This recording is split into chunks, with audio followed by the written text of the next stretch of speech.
Did you know that rats could parallel park? Let's see if he'll do it for me. We're going to look at this one on the left side here. Here, Nolan. Back, over. Oh, he didn't do it. Okay, let's try again. He just did it a second ago. He does it all the time.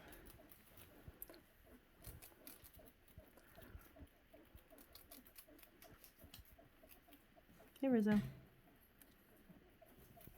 Rizzo doesn't parallel park. He has to hide completely. Here, Nolan. Nope. Oh, they're not going to do it now. Of course not. You got the camera up. Where'd your daddy go? Pinky, you want a bite?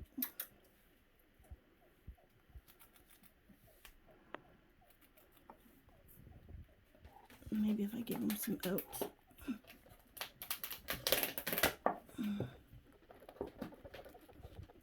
Let me pause it for a minute. Okay, I had to open the oats. Here you go.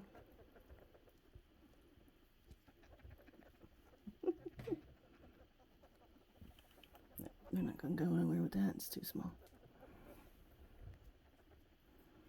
Rizzo, why are you being so greedy? Here, Nolan. Hopefully I can get up there before brother takes it all.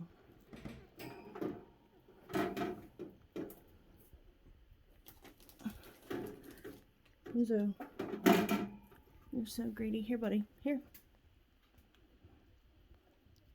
They're not going to do the whole parallel park thing. I should have picked it up before I started feeding them. The video camera, I mean. They always do the cutest things off of video.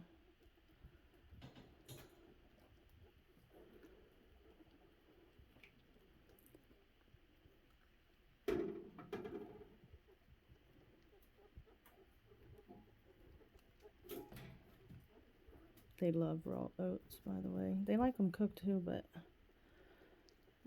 they really like them like just right out of the box. Literally right out of the box. Just pick them up out of the box. And Rizzo is the fat boy. He's my biggest rat. I'm getting ready to clean cages. That's why I'm not just putting a whole bunch in there. Because I will clean when I clean their cages, I clean all their dishes and everything, so. You're really not going to do it, are you? You're not going to parallel park for me?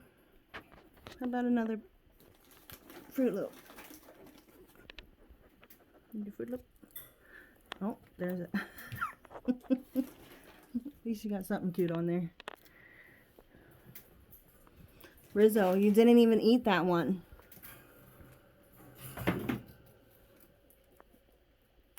Oh, I dropped one.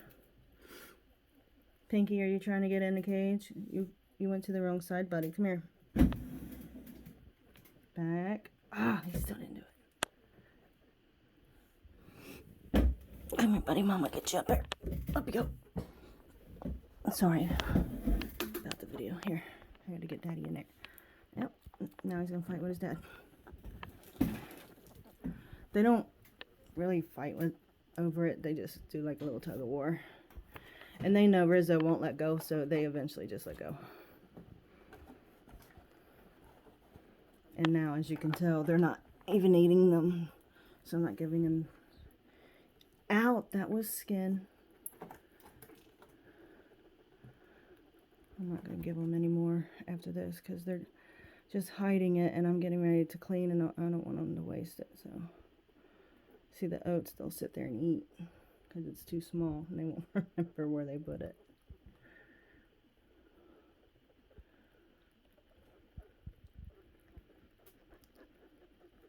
All gone.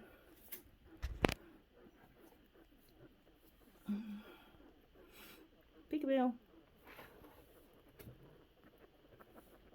Here, I'll give you some more, Pinky, because you weren't in here when we started this kick. Here, hurry for your nuggets. You're not hiding anymore. Go eat what you got. No, no, no, no, no. Okay, one more.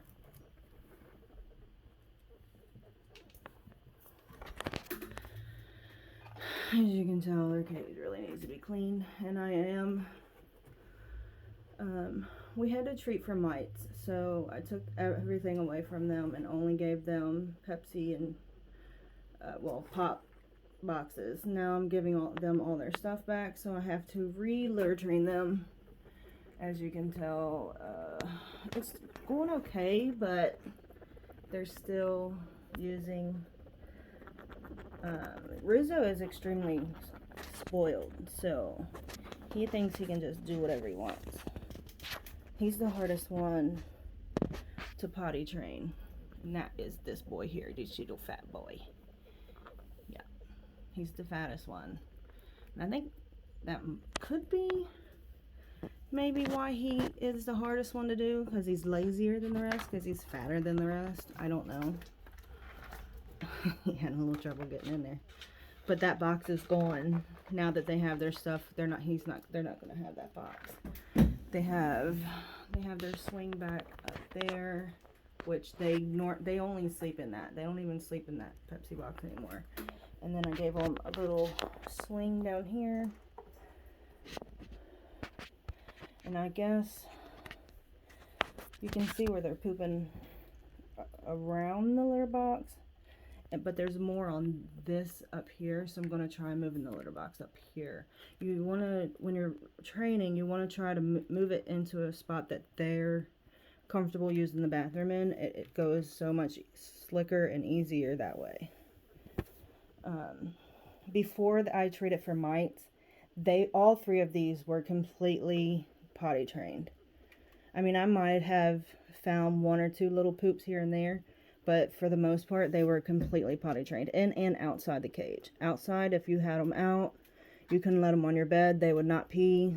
I mean, for some reason, they love to mark electronics and strangers. If they met somebody new, they would mark them, but they wouldn't pee on them. They just do the little, like, drops for marking them. No, don't chew that up. I need that to keep that oats fresh. But I usually, when I get them out and they're potty trained, I'll have them out maybe, probably about 10 minutes. And then I'll take them to the bathroom, put them in the empty sink, no water or anything, and no lights either, because they're partly nocturnal, so the light kind of makes them a little skittish. I don't have nothing, buddy. So no lights or anything, just put them in the bathroom sink until them go potty, and for the most part, they'll start grooming their face and using the bathroom at the same time. And then you can keep them out for another 10-15 minutes and repeat the process. Take them back in the bathroom, put them back in the sink, and they'll go all over again. The longer you have them out, the less they will use the bathroom if you do not have water out for them, or if they're not eating or drinking anything, because they're not putting nothing in their system to go to use the bathroom. So there's that. And I don't know why the camera's so cloudy. I think they might have marked it. They love marking my electronics. I don't know what it is. Maybe because it's warm. I don't know.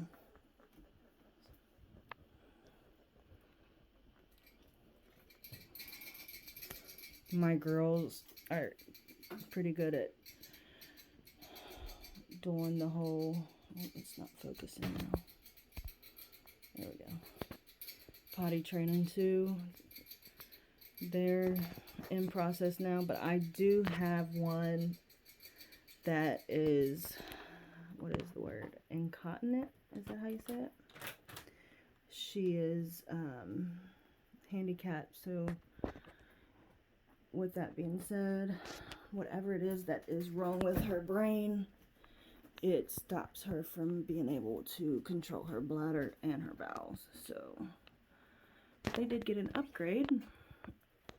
In an unfortunate event, one of our babies passed away, so my daughter downsized her.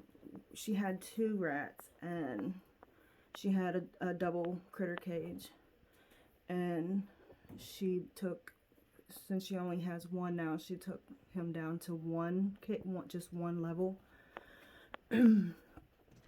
So she gave me the other level. Since I have so many females, I have 5 females now, and so that's that. They have 3 levels now, and they seem to be enjoying it. Rizzo, get out of the baby wipes. And Rosie never ever touches these wheels, but for some reason today, I guess because it's so high up, she is using it to sleep in, and that's as far as that's going to go. I'm sorry, give me just a sec. Sorry, I had one getting in the garbage, and I don't want him to eat anything he's not supposed to. And you, mister, on top of the cage where you're not supposed to be, come here. You're gonna fall. How did you even get up there without me seeing you? Where did you go? There he is. Come here. See, that's why I'm supposed to not be up there. Come here. I can't reach him. I'm super short. This is only a double. Come here. Come to mama. Come here, baby. Come here, Pinky. Come here, good boy. He's a good boy. Yeah, he's a good boy. Come here. You want to talk to the camera? Talk to him. He's a good boy.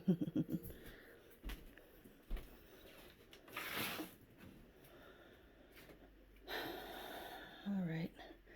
This room is a mess because I'm cleaning cages and I have their stuff scattered everywhere.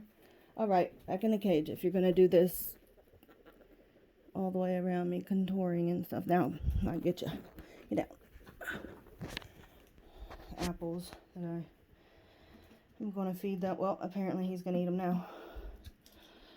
And then most of this stuff was on top of the cage where I was storing up there. Let's see how I got that. That's what he just knocked over, but, and now that I can only smush pillows up there, I don't know exactly what I'm gonna do with all of it yet.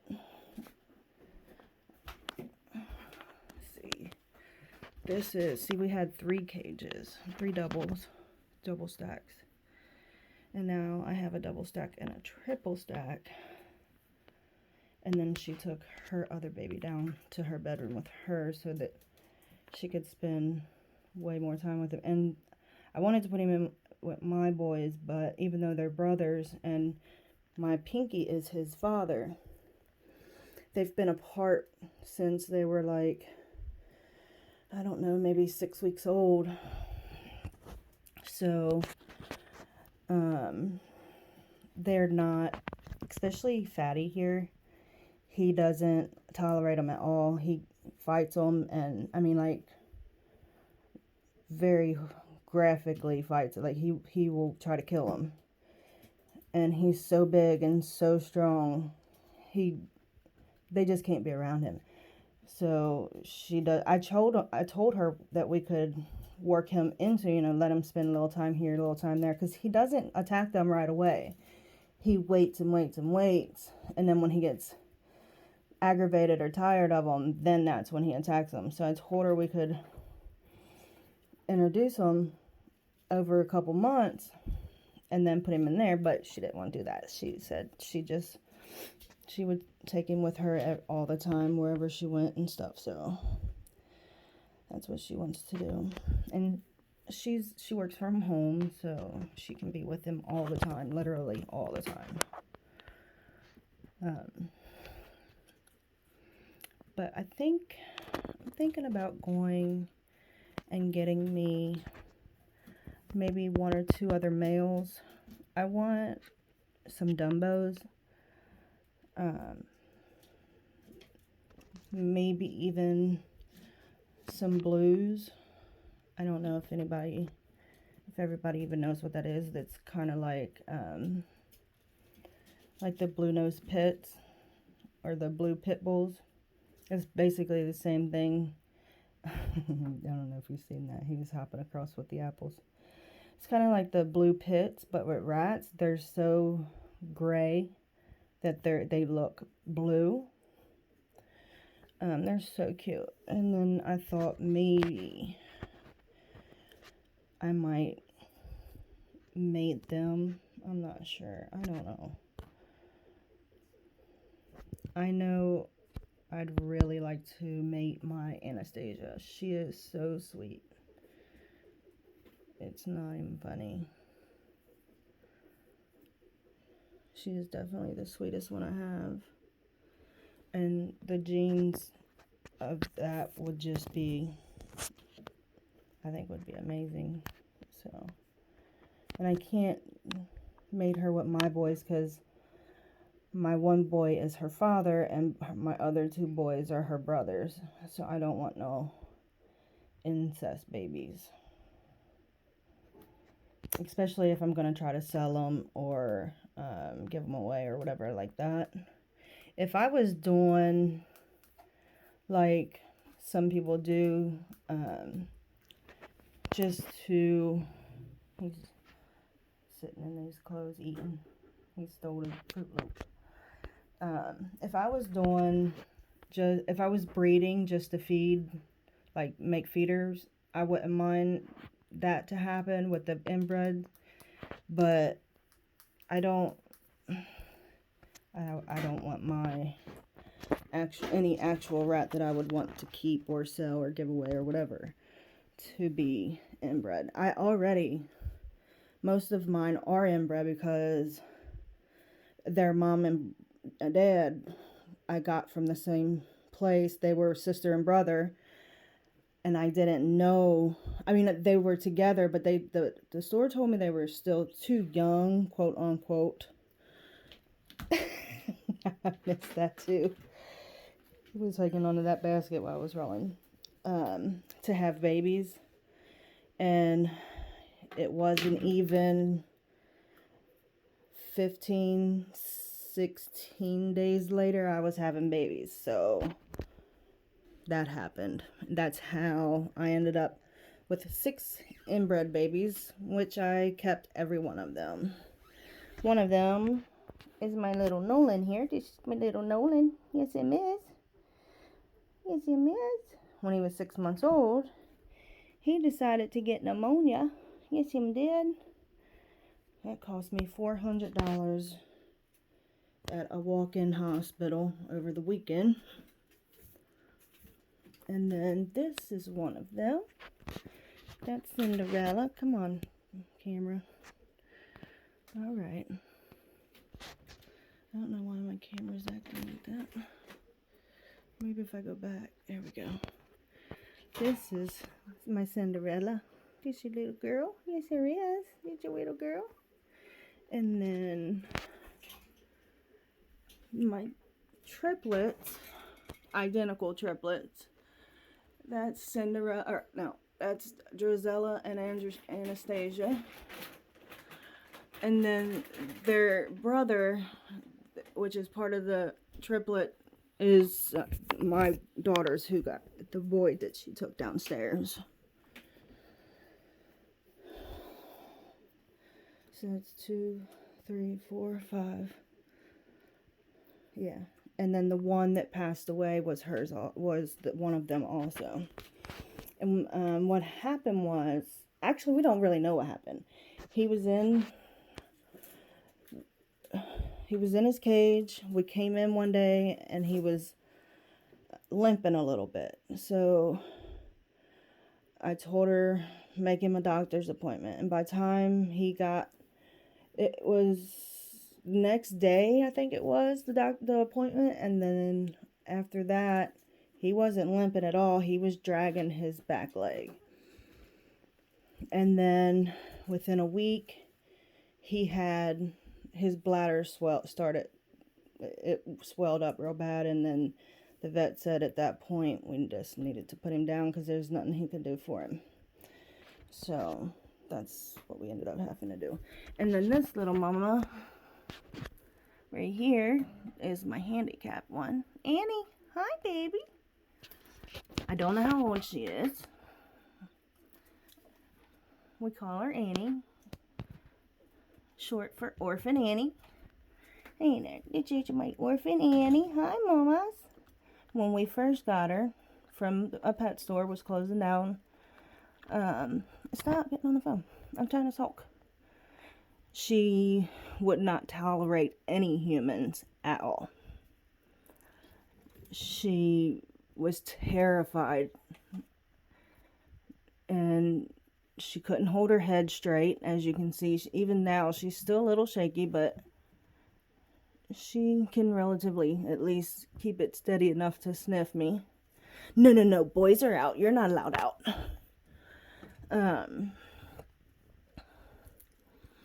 And it was horrible. She would bite, and I mean, like, literally go to the bone bite. She was biting out of fear, so that's what she would do. And let's see if I can get her little head bobbing that she does when she walks. There she goes. Annie, what you doing? And she doesn't really walk. She kind of does like a little happy run. But I worked with her one-on-one for 2 months. And I got her to the point to where I could stick my hand in there. This is before, and I didn't even put her in with them yet. The only thing that I could do at that point,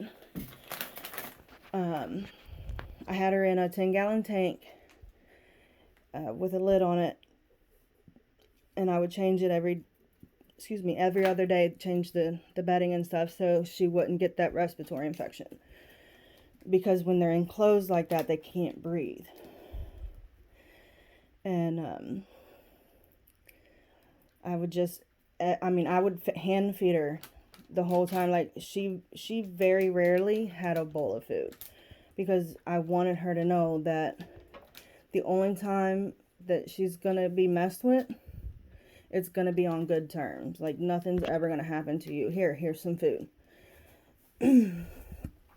And about 2 months, like I said, it took her to realize that my hand coming in was a good thing. So then she got to where she would let me stick my hand in there, but not my fingertips. Like, it was so weird. Like, I would literally have been able to lay in a situation with her, my whole body, but if my fingertips showed, she would get extremely upset and would attack my fingertips. Like, it was the weirdest thing ever. And then I guess it took another month or so for me to get her to stop doing that. And I just slowly, like, I would put food, I would choose food that I could stick like between my knuckles instead of having to hold it with my fingertips. And then I would slowly just move it further and further closer to my fingertips. And then eventually I could just hand her the food with the tips of my fingers like you normally would. And then after that, she wouldn't bite my fingertips, but she would run up to me, and I got fairly long fingernails, and she would run up to me, and she would grab my fingernails and try to like pull and shake on them. And I guess she kind of still wanted to bite me, but she knew that I was good to her, and I never hurt her. I wasn't going to hurt her. I just meant well. But she still had that fight or flight going on. And I guess maybe 6 months in, I finally had her to where I could put my hands in there. I could feed her. I could lay my hand literally in the cage and nothing would happen. She'd lick my hand. She would groom me. And like, I was totally, finally part of her. And at that point, is when I decided that there's nothing wrong with her physically. Like, she can't, she's not going to give any of the other ones anything, like being sick or anything like that. And that it was just something to do with her neurology or something to that extent. And so that's when I started introducing her to the other rats. I started with my most laid back, which is Pinky. He will snuggle with anybody. I don't care if you're a rat, a cat, dog, person, llama. I don't care, whatever. He will lay down and snuggle with you. So everybody's like, oh, well, he's gonna try to have sex with her. I'm like, no, he won't, I promise. So I let him in there with her in her own cage. And the first thing he did was shoved his nose right up underneath her neck and laid down. And it was crazy. Like, I knew that he knew that there was something wrong with her. And he just laid there for about 2 or 3 hours. And she was sniffing all over him, walking on him, stamping on him, like just all. She was so excited to be in the cage, like for him to be in there. She couldn't sit still, and the whole time he just laid there and let her do it. And then finally she got tired and laid down. And then I let them lay together for about an hour, and then I took and put him back up. And I did that for a couple weeks. And then and then he finally realized, hey, here, you want this? Look, he's climbed up on this desk. He realized there's nothing wrong with her. I think I can make her a mate.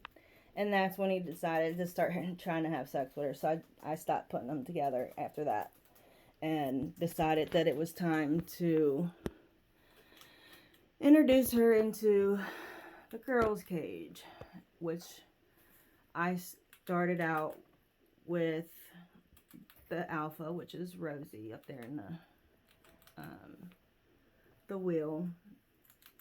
By herself. I took them both out of their cages. And I took a laundry basket, put a blanket in there, because she had at that point she was still bobbing her head all crazy. Like, it was horribly bad. When the more excited or scared she gets, the worse her head bobbing gets.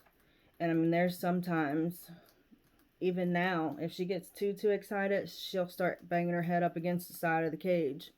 Not meaning to, just that's how bad she loses control. And so I put a big fuzzy blanket in there. As a matter of fact, it was that black and pink one right there. And I put her in there first.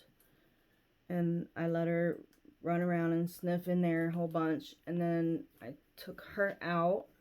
And then I put Rosie in there to let her sniff her scent. And then I took Rosie out, put Annie back in. And then I put Rosie on my chest, scooted the basket up, and then allowed Rosie to get down there on her own terms. So she didn't feel like she was just getting through in there.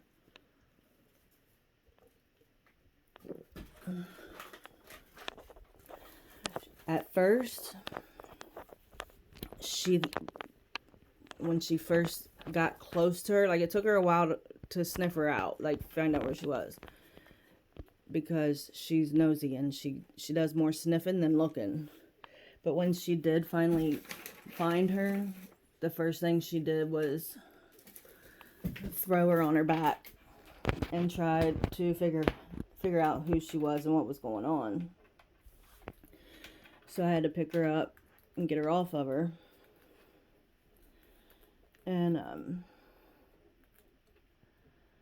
so I mean, anybody who has rats knows that that's a long process, like, especially when you have so many. Like, I have 5. At that point I had 6 because I still had all my inbred babies' mom.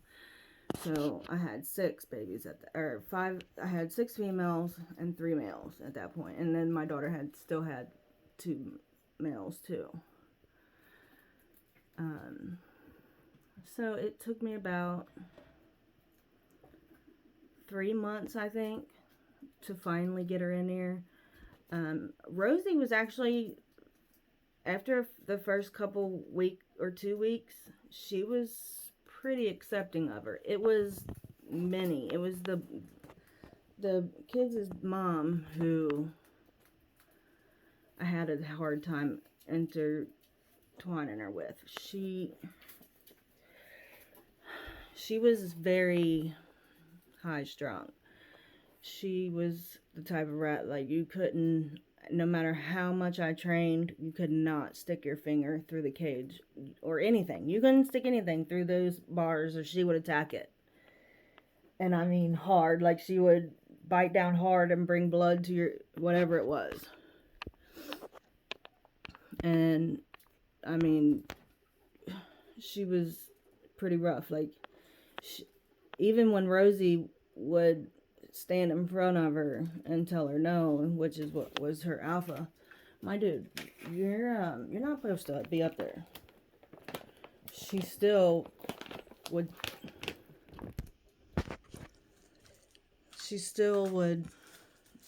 try to attack her. And I mean, it would even make Rosie so mad that she would attack Minnie for attacking Annie. So it was rough, but we got her in there, and finally she was in with all the girls, and everything was fine. And she spent the rest of her, I mean, she's still in there. Annie is, and then Minnie passed away. I don't know what happened to her either. One day she was fine, and the next day she started bleeding through her vagina. I have no clue. And I didn't even have, it was a weekend, so I had no vet to take her to. The only vet around here that is open on weekends and nights and weekends that could take them is 2 hours away from me. So, I mean, she wouldn't even have made it out there. So I did all I can do for her. I laid her on some rope, wrapped her up in blankets and towels, and just held her until she went. I mean, I knew she was gonna go. There wasn't nothing I could do about it. I just held her and cried until it happened. And then I spent as much time with them as I could the next couple days so that none of them got too overwhelmed with grief. I don't know if anybody knows anything about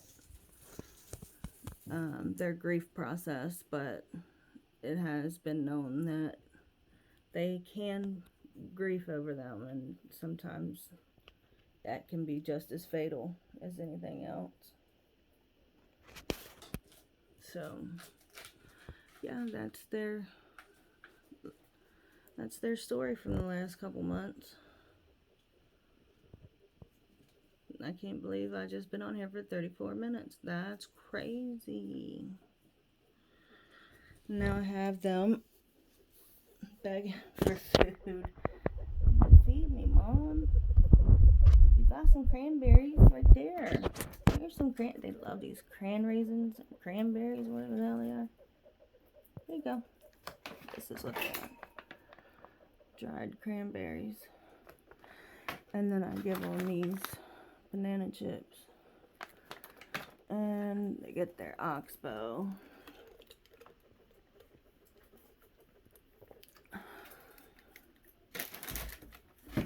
Oh, there he goes. See? He thinks he could just do whatever he wants to. He's putting them crumbs down in his dad's computer. And then I also give them stuff like this, dry strawberries. They love these. And then Fruit Loops, Cheerios, Quaker Oats, and those big old bricks from, what was the name of that place? I mix that all up into a mix.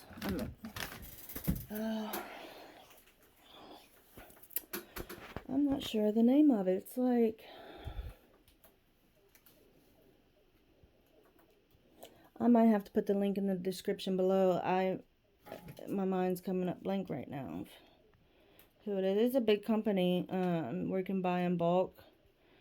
I bought a 50 pound bag, I think. It was $60 after shipping and handling. And that was like it's almost been a year. Like, it's lasted me a long time. But they don't eat just that. Like, they actually won't eat just that. If I leave them with just that, they would literally starve themselves.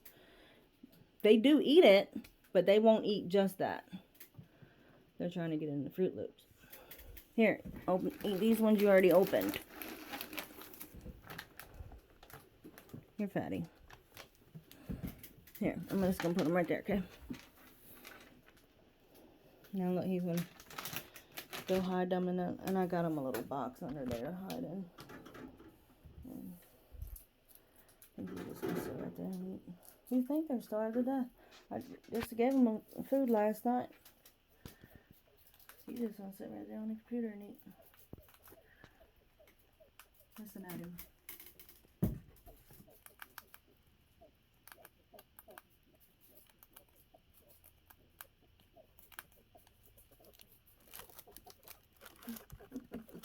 Alright, say bye-bye, guys. I think 35 minutes, 37 minutes. There's my Rosie. There's that girl. There's her is. This is Mommy's baby. Yeah. This is Mommy's baby. This is Mommy's baby.